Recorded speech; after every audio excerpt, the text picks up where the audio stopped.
तानुशक्तान् अशेषकाय प्रसृतान् शेषान् औत्सुक्यमोहारतिदाय जघान यो पूर्ववैद्याय नमोस्तु तस्मै। हम अष्टांग हृदय का उदर निदान पढ़ रहे हैं। उसमें उदर निदान के कुछ श्लोक हमारे हुए हैं, तो उसके बाद में आज हम आगे का निदान जो है वो पढ़ने जा रहे हैं। सो इसमें यकृतोदर जो है उधर तक हमारे सब श्लोक हुए थे, तो उसके बाद में यानी 27th श्लोक जो है उधर से हम चालू करेंगे। ओके, तो 26 श्लोक जो है वो अनुनाभम विवर्णम व नील हरिद्र राजिमत, ये हमारा हुआ था। फिर उसके बाद में जो है वो पांडुत्व छर्दी मूर्छार्थी दाह मोहश्च संयुतम अनुनाभम विवर्ण व नील हरिद्र राजिमत उदावर्त रुगानाहैर मोह त्रुड्दहन ज्वरैः गौरवारुचि काठिन्यैर विद्या तत्र मलान्क्रमात्। ये जो है उदावर्त रुजानाहैर मोह त्रुड्दहन ज्वरैः गौरव अरुचि काठिन्यैः विद्या तत्र मलान्क्रमात्। इसका मतलब ऐसा है कि मलान यानी दोष जो बताया गया है वो, ये जो दोष है उसमें कौन कौन से लक्षण देखने के लिए मिलते हैं। तो उदावर्त रुक आना है ही, ये जो है यानी उदावर्त है यानी वात की गति बदल गई है। फिर उदावर्त रुजा ये कहा गया है।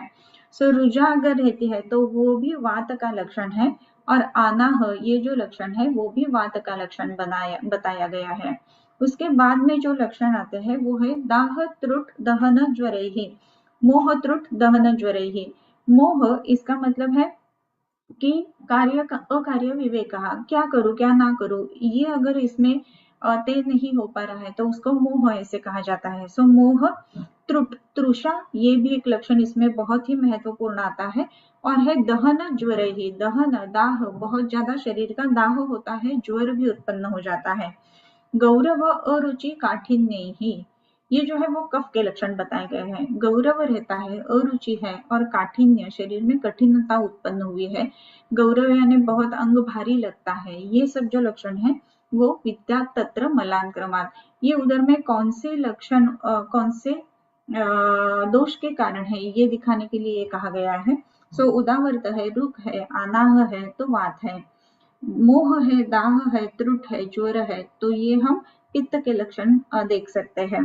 गौरव, अरुचि और काठिन्य, ये अगर लक्षण हमें देखने के लिए मिलते हैं तो उसमें कफ का विबंध है, ऐसा ये दोषों का विबंध जो है वो उदर में जानना चाहिए।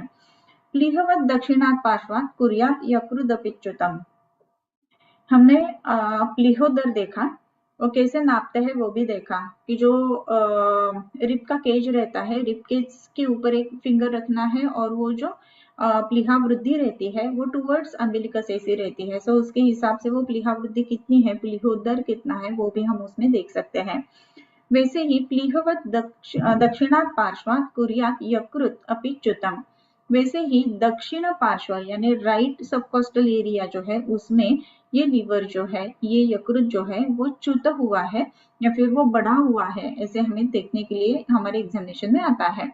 सो जब भी हम एब्डोमिनल एग्जामिनेशन करते हैं, पाल्पेट करते हैं, तो उस समय जो सबकोस्टल एरिया है यानी जो लास्ट रिप हमें लैंड होती है, मार्क होती है, उधर एक फिंगर रखना है और उसके नीचे कितना वो यकृत बढ़ा हुआ है वो देखना है।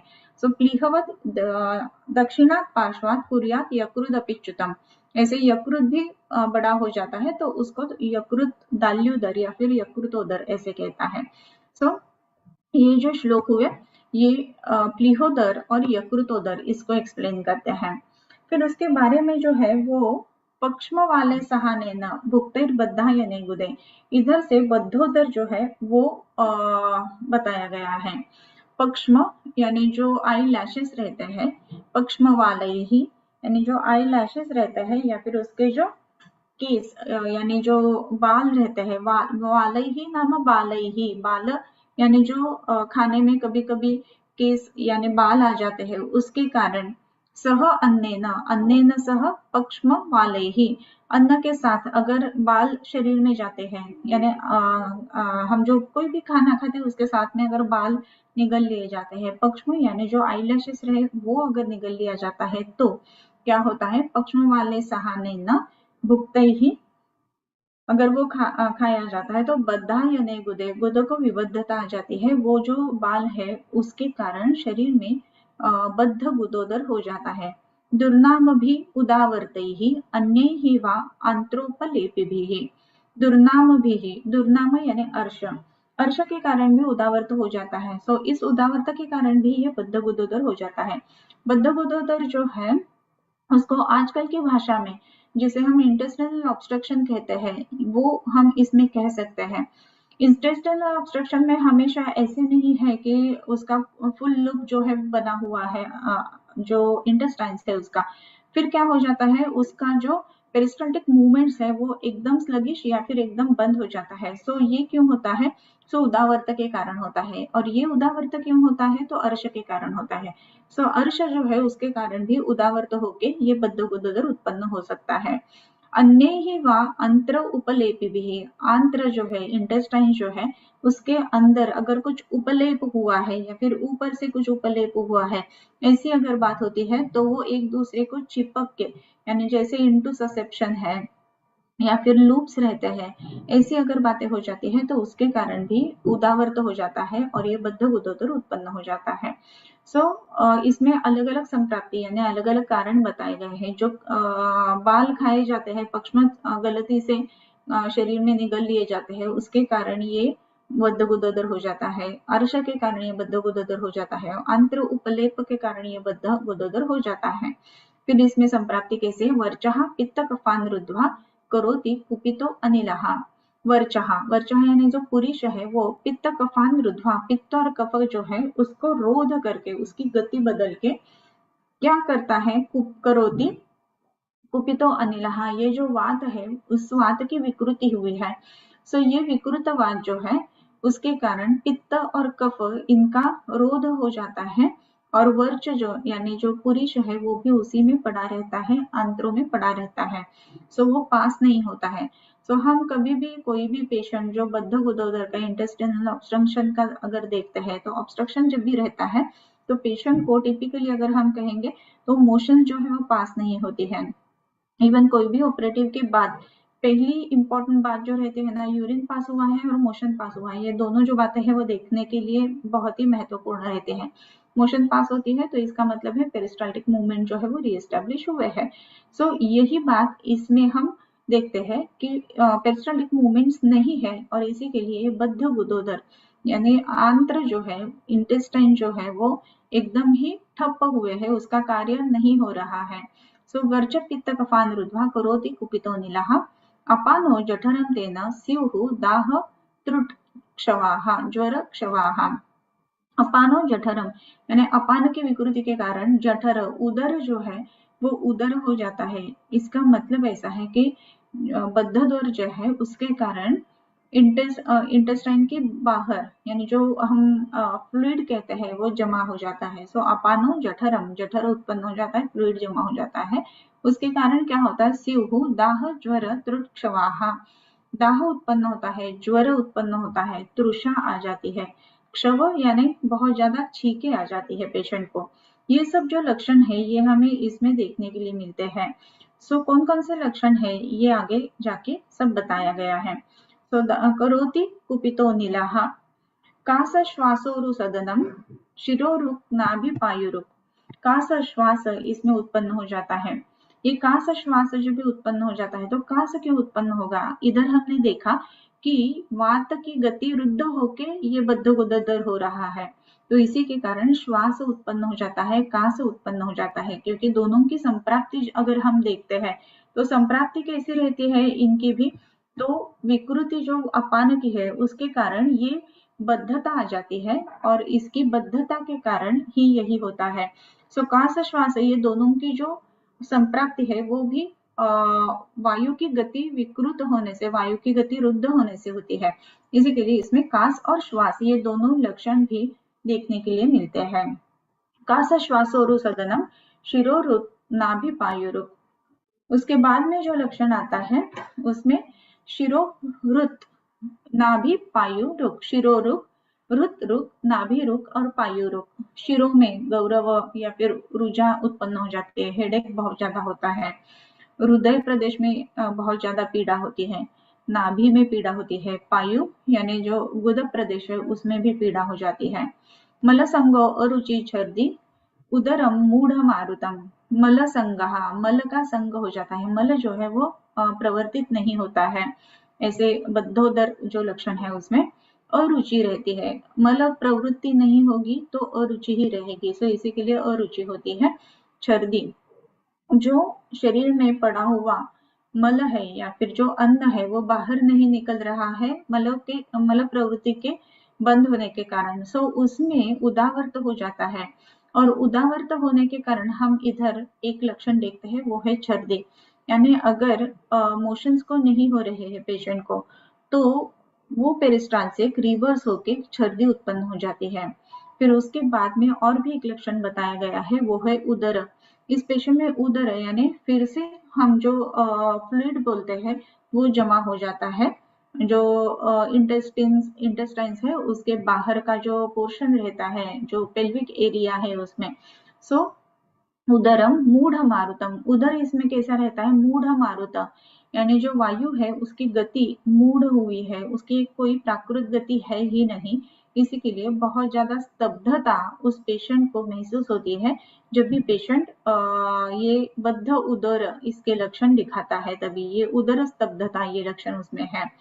मलसंगो, अरुचिश्चर्दी, उदरम मूढ़ मारुतम, स्थिरम नीला अरुणासीरा, राजिमत हेम राजीवा, नाभेरुपरिच प्रायो गोपुच्छाकृति जायते।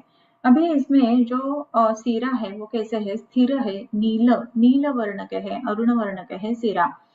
राजिमत, उसमें राजिमत यानी राजी का उत्पन्न हो जाती है, और राजिमत हेम राजीवा ऐसे कहा गया है। तो ये कैसे रहते हैं, तो अलग अलग कलर के जो सीरा है यानी नील अरुण वर्ण के सीरा उसमें एब्डोमेन के ऊपर हमें देखने के लिए मिलते हैं। और कभी कभी ऐसा होता है कि नाभेरुपरिच प्रायो गोपुच्छाकृति जायते, गोपुच्छ की आकृति नाभि के ऊपर हो जाती है, यानी ऊपर जो है वो एक टिपिकल ऐसा गोपुच्छ जैसा देखने के लिए मिलता है, हॉर्सशू शेप डलने जिसे हम कहते हैं ना, वो ही ये इसमें देखने के लिए मिलता है। सो नाभेरुपरिच प्रायो गोपुच्छाकृति जाते, गोपुच्छ, गो यानी गाय, उसका पुच्छ यानी उसकी जो पूंछ रहती है, तो गो का पूंछ यानी गाय का पूंछ जैसी रहते हैं ना, वैसा एक कड़क ऐसा एरिया उसमें बन जाता है। सो नाभेरुपरिच प्रायो गोपुच्छाकृति जायते। फिर उसके बाद में छिद्रोदर के लक्षण बताते हैं। अस्थ्यादिशल्यैः सान्निश्चेत् भुक्तैः अत्यशनेन वा भिद्यते पच्यते वान्त्रं तच्छिद्रैश्च स्रवन्वहिः आम एव गुदादेति ततोल्पाल्पं सविड्रसः तुल्यः कुणपगन्धेन पिच्छिलः पीतलोहितः शेषश्चापूर्य जठरं घोरमावहेत् वर्धयेत् अधो नाभेः आशुचैति जलात्मताम् उद्रिक्तदोषरूपं च व्याप्तं च श्वासत्रुद्भ्रमैः छिद्रोदरमिदं प्राहुः परिस्रावीति च अपरे। अपर दूसरे जो लोग हैं उसको परिस्रावी उदर ऐसे कहते हैं। अभी छिद्रोदर के लक्षण इधर बताते हैं। छिद्रोदर के कारण क्या है वो पहले देखेंगे। अस्थ्यादि शल्यैहि स अन्नैहि चेत, अन्न के साथ अस्थि इत्यादि शल्य अगर खाए जाते हैं तो अस्थि कौन खाएगा ऐसा आपको लगेगा, लेकिन जो मछली खाई जाती है उसके अंदर जो उसका स्केलेटन रहता है वो कभी कभी गलती से निगल लिया जाता है, या फिर चिकन वगैरह भी खाते समय अस्थि इत्यादि जो उसके रहते हैं वो निगल लिए जाते हैं आदि कहा गया है। सो और भी ऐसे बहुत सारे अलग अलग शल्य है कि जो निगल लेने के कारण ये पेशेंट जो है उसमें छिद्रोदर देखने के लिए मिलता है। अभी ये कौन कौन से रहेंगे शल्य, तो पहले की समय में ऐसे रहता था कि कुछ भी अगर बात है तो हीरे की अंगूठी जो है वो निगल ली जाती थी, वो छिद्रोदर होने से फिर उसकी मौत हो गई है, ऐसे कुछ इतिहास में गवाह है। सो हीरा पेट में जाना या फिर कोई भी धातु पेट में जाना, या बच्चे कभी कभी जो है वो कुछ ना कुछ निगल लेते हैं, सो ये सब जो है वो शल्य है। और ये शल्य कैसे जाता है, स अन्न ही, अन्न के साथ में अगर खाया जाता है, अगर पेट में चला जाता है, या फिर भुक्त ही अत्यशनेन वा, इवन ये भी बताया गया है कि अत्यशन होने के कारण भी ये शल्य रूप अन्न हो जाता है, अन्न जो है वो शल्य रूप हो जाता है। अभी अत्यशन और शल्य होना, ये बातें क्या है, बहुत ज्यादा अगर खा लिया, पेट भर के बहुत ही खा लिया, तो क्या हो जाता है कि अलसक जैसी संप्राप्ति हो जाती है। पहले तो जो अन्न है वो बहुत बिल्कुल ही हिलता ही नहीं है, और फिर वो अन्न जो है वो फिर जाने फॉरेन बॉडी जो कहते हैं, ऐसे उसमें परावर्तन हो जाता है। सो इसी के लिए बहुत ज्यादा खाना, अति अशित, ये भी अच्छा बात नहीं है। विद्यते पच्यते वांतरम तच्छिद्रैश्च स्रवन वही, ये जो अन्न है तो क्या हो जाता है, विद्यते यानी आंत्र को भेदन करता है, आंत्र का पचन करता है, यानी धातुपाक हो जाता है इधर। ये धातुपाक कैसा है, तो अगर इसमें देखें कि ये धातुपाक कैसा है, तो इसमें हम ऐसा देख सकते हैं कि ये पचन, पच्यते, ये जो कहा गया है ना, ये पच्यते, इसका मतलब ऐसा है कि ये जो आंत्र है उसका ही पाचन हो जाता है। आंत्र का पाचन होना, इसका मतलब ऐसा है कि उसकी जो इंटेस्टिनल वॉल है, वो वॉल जो है उसका धातुपाक हो जाता है, और उसी के कारण, वो धातुपाक होने के कारण उसको छिद्र हो जाएगा, राइट।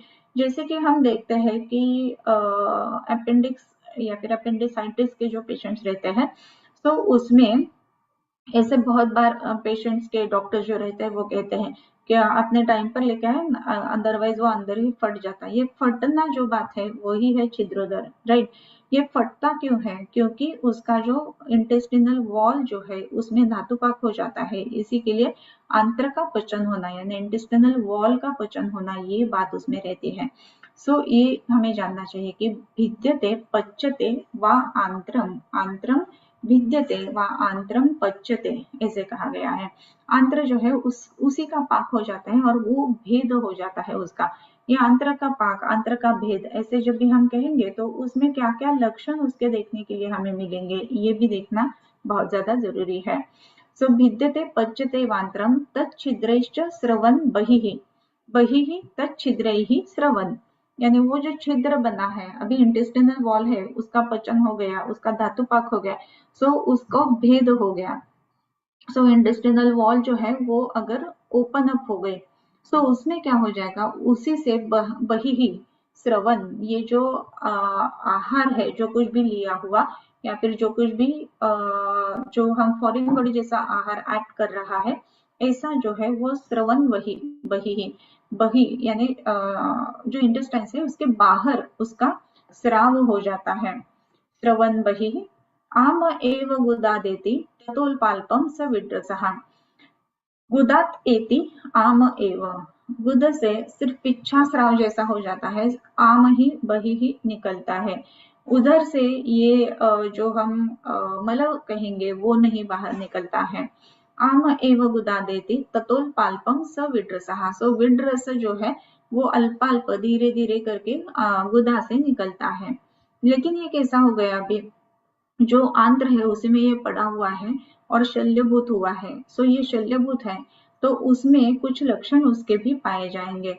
सो जो शल्यभूत हुआ जो अन्न है वो तुल्य कुणपगंधेन पिच्छिल पीतलोहितः शेषः च आपूर्य जठरम जठरम घोरमावहेत्, तुल्य कुणपगंधेन, कुणपगंधी ऐसा वो स्राव रहता है, पिच्छिलः पिच्छिल स्राव रहता है, और पीतलोहित, पीत वर्ण का स्राव है और लोहित वर्ण का स्राव है, इसमें ब्लीड रहेगा, इसी के लिए लोहित वर्ण है, या फिर सीरज डिस्चार्ज हम जिसे कहते हैं ऐसा स्राव है, इसी के लिए वो पीत लोहित ऐसा उसका वर्ण रहेगा।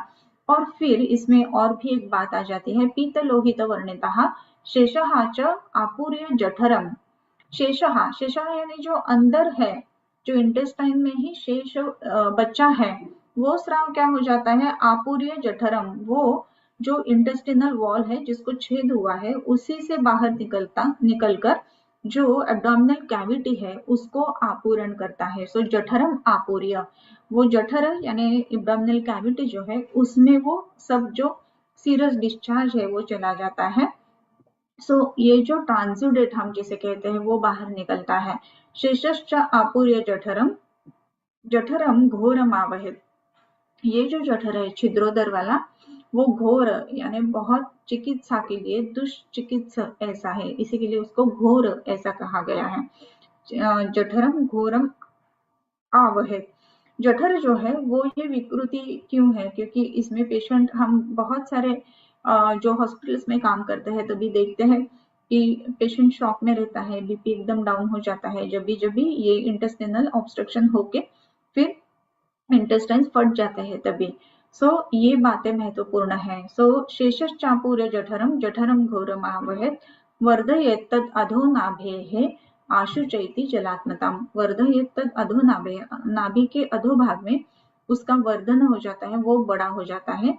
आशुचैति जलात्मताम्, ये बहुत ही जल्दी जलात्मताम् यानी उसमें पानी बहुत ज्यादा जल्दी भर जाता है। ये पानी क्यों भर जाता है? ये बातें महत्वपूर्ण है कि वो पहले से ही उसमें विकृति है, ट्रांसुडेट है। पहले से ही वो अगर बाहर निकलता है तो ये महत्वपूर्ण बात है कि उसमें जलात्मता यानी पानी भरना, ये बात बहुत जल्दी हो जाती है। ओके। उद्रिक्त दोष रूपंच व्याप्तम च श्वास त्रुद्भ्रमैः। उद्रिक्त दोष, ये जो दोष है वो उद्रिक्त स्वरूप में है, वो बहुत ज्यादा विकृत अवस्था में है। व्याप्तम च, ये व्याप्त हो जाता है पूरे शरीर में। एंड फिर श्वास त्रुद्भ्रमैः, श्वास तृषा, ये लक्षण उसमें उत्पन्न हो जाता है। इसमें छिद्रोदरम इतिम इदम प्राहु परिस्राविति चापरे, इसको छिद्रोदर ऐसे कहा जाता है और दूसरे लोग उसे परिस्रावी उदर ऐसे भी कहते हैं। परिस्रावी इति च अपरे, परिस्राविति च अपरे। फिर उसके बाद में जलोदर के लक्षण हैं। जलोदर क्या है वो भी हम देखेंगे। अभी दो बातों से जलोदर की संप्राप्ति हो जाती है। पहली तो उदर की अजल अवस्था, फिर पिच्छावस्था और फिर जल उसमें भर गया है ऐसी अवस्था। कभी कभी ऐसा होता है कि उदर की ऐसे वातोदर, पित्तोदर, कफोदर ये लक्षण देखने के लिए मिलते ही नहीं है और इमीडिएटली यानी डायरेक्टली जलोदर ऐसी भी संप्राप्ति हो जाती है। जब भी डायरेक्टली जलोदर ऐसी संप्राप्ति हो जाती है तो उसके लक्षण क्या है वो भी इसमें बताए गए हैं। जलोदर जब भी हम कहेंगे तो वो कैसे उत्पन्न होता है वो जरूर हम देखना है। प्रवृत्त स्नेह पानादेः सहसा आमाम्बुपायिनः अत्यम्बुपानात् मंदाग्नेः क्षीणस्य अतिकृशस्य वा रुद्वाम्बुमार्गान् अनिलः कफश्च जलमूर्छितः वर्धयेतां तदेवाम्बु तत्स्थानात् उदराश्रितौ ततः स्यात् उदरं तृष्णागुदश्रुतिरुजान्वितं कासश्वास अरुचियुतं नानावर्णशिराततं तोयपूर्णधृतिस्पर्श शब्द प्रक्षोभवे पथुः दकोदरम महत स्निग्धम स्थिरम आवृत नाभितत्। अब इसके कारण क्या है? तो प्रवृत्त स्नेह पानादेः सहसा आमाम्बुपायिनः, सहसा अम्बुपायिनः।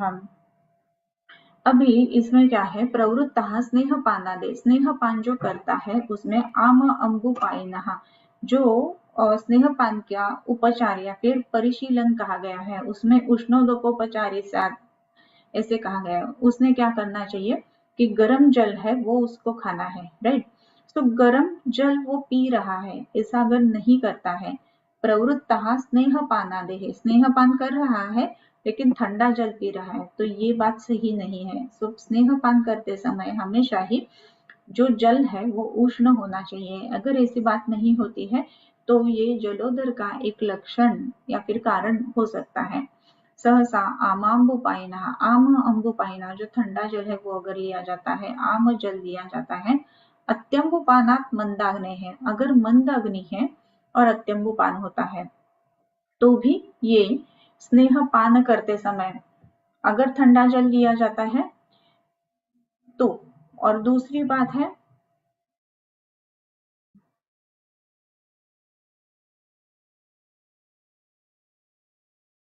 कि जब भी हम देखते हैं प्रवृत्त स्नेहपानादे सहसा आमाम्बुपायिनः अत्यम्बुपानात् मंदाग्ने है, मंदाग्नि है और बहुत ज्यादा अत्यम्बुपान किया जाता है।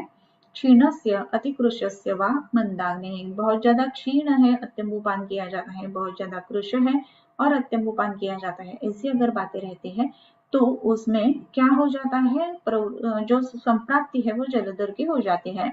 ये क्या संप्राप्ति है? रुद्ध्वा अंबु मार्गान अनिलहा, अनिलहा रुद्ध्वा अंबु मार्गान।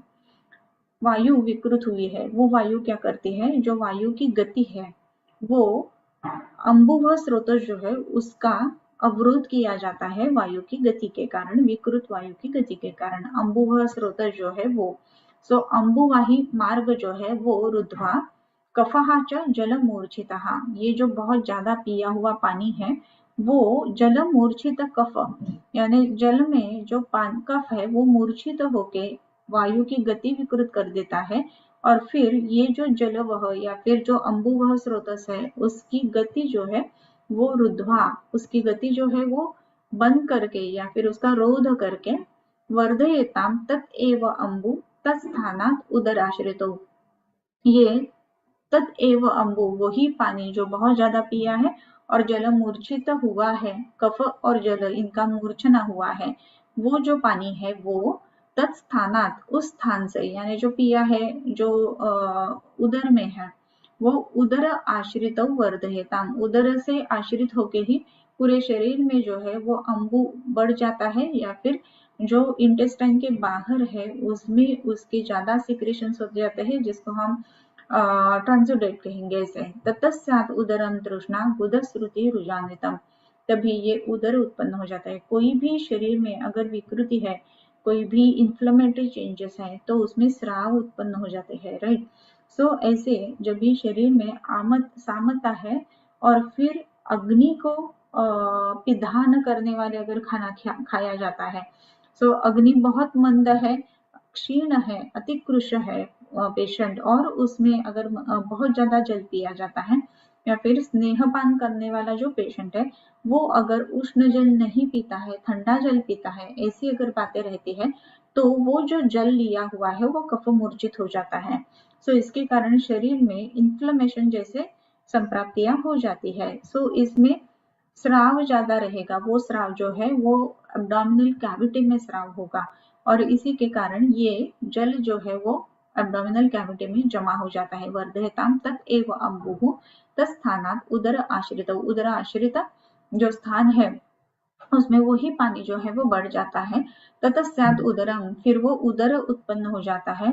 उसमें लक्षण में क्या है? तृष्णा गुदश्रुति रुजान्विता, उसमें पहला लक्षण बताया गया है कि तृष्णा, अंबुव स्रोत की विकृति है तो तृष्णा तो पेशेंट में देखने के लिए मिलेगी ही। सो तृष्णा ये लक्षण पहले है। गुदश्रुति ये लक्षण दूसरा बताया गया है। गुद में स्राव हो जाता है, पिच्छा स्राव रहता है। और रुजान्वितम, रुजा यानी पेन बहुत ज्यादा रहता है क्योंकि पानी भर गया है तो पेशेंट अच्छे से सांस भी नहीं ले पाता है तो उदर में तो पीड़ा होगी ही। सो रुजान्वितम।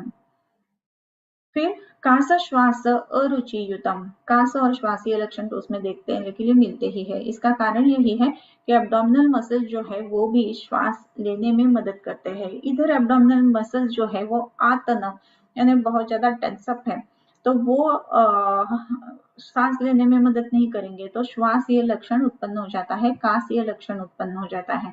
कास श्वास अरुचियुतम, अरुचि क्यों है? हमने पहले देखा कि सामता है शरीर में और तभी अगर ऐसे बहुत ज्यादा जलपान किया जाता है तो उसके कारण ये हो जाता है तो अरुचि उत्पन्न होता है। नाना वर्ण सिरा आततम, अलग अलग वर्ण के सिरा जो है वो उदर के ऊपर देखने के लिए मिलते हैं। सिरा आतत यानी तांडल्यासारख्या ऐसा सिरा जो है वो देखने के लिए मिलता है। नाना वर्ण सिराततम। फिर तोय पूर्ण द्रुति स्पर्श शब्द प्रक्षोभ वेपथु, तोय पूर्ण द्रुति स्पर्श, तोय पूर्ण द्रुति यानी कोई भी अगर एक हाथ बैग है और उसके अंदर अगर पानी भरा हुआ है, आपने हॉट वाटर बैग वगैरह देखा रहेगा तो उसका स्पर्श कैसा रहता है कि लगाने से अंदर हिलता है ऐसा लगता है। सो ऐसा तोय पूर्ण द्रुति, द्रुति यानी बैग, जो बैग पूरी पानी से भरी हुई है ऐसा स्पर्श उसमें रहता है। तो यह पूर्ण द्रुति स्पर्श। शब्द प्रक्षोभ वेपथु, शब्द प्रक्षोभ यानी कोई भी बात भी करता है ना तो भी प्रक्षोभ हो जाता है पेशेंट को, और वेपथु यानी कपकपी हो जाती है। दकोदरम महत् स्निग्धम स्थिरम आवृत नाभितत्, ये जो दकोदर जो है वो महत् यानी महोदर यानी बहुत ज्यादा शरीर में और पेशेंट में विकृति लाने वाला है। स्निग्ध उसकी नाभि देखने के लिए मिलते हैं। स्थिरम आवृत नाभि तक, स्थिर और आवृत नाभि, ऐसे उसके लक्षण देखने के लिए मिलते हैं। स्वतोय पूर्ण द्वितीय स्पर्श शब्द प्रक्षोभ वेपतु दकोदरम महस्निग्धम स्थिरम आवृत नाभि तक, नाभि जो है वो आवृत हो जाती है। हम देखते हैं कि जो हचिसन क्लिनिकल मेथड्स में जो हम इसके लक्षण देखते हैं उसमें laughing umbilicus, horseshoe shape dullness, shifting dullness, ये सब हम कैसे करना चाहिए, उसके एग्जामिनेशन करने कैसे चाहिए, वो उधर से हम पढ़ते हैं। वही लक्षण हम इसमें भी देखते हैं कि ये अलग अलग लक्षण इसमें बताए गए हैं।